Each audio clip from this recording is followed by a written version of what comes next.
What's been a history-making day on Capitol Hill. The second impeachment trial of former President Trump kicked off today in the Senate. The former president is charged with inciting last month's attack on the U.S. Capitol that killed 5 people. This cannot be the future of America. We cannot have presidents inciting and mobilizing mob violence against our government. They hated the results of the 2016 election and want to use this impeachment process to further their political agenda. Mr. Trump's attorneys argued the Senate lacked the authority to try a president who's no longer in office. Impeachment managers fired back, though, saying that argument has been rejected by legal experts across the political spectrum. Senators eventually voting it is constitutional for former President Trump to stand trial. With that, let's bring in our CBS 13 political analyst, Gary Dietrich. Gary, the prevailing thought is that they don't have enough votes to impeach. So what do you think is the real driving force behind this trial? Well, that really is the burning question, Tony, because you're absolutely right.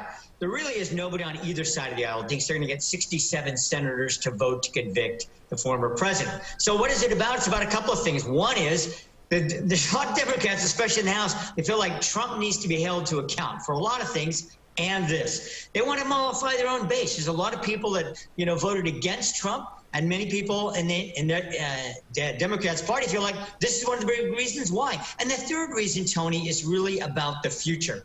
They want to set a standard, they say, an example for elected officials, most notably presidents, that this kind of conduct won't be tolerated going forward.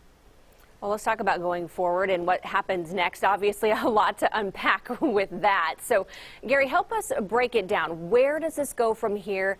And do you expect President Biden to stay quiet through this process?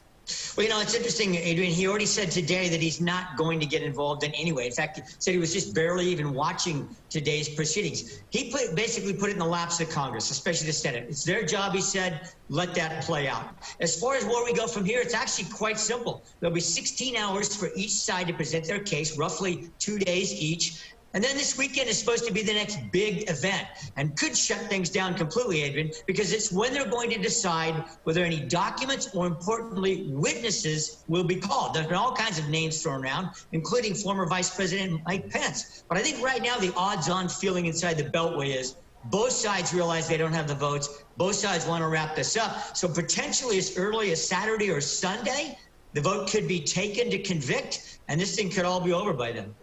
It's going to be an interesting week. There's no doubt about it. Gary, as always, we appreciate your insight. We'll see you soon.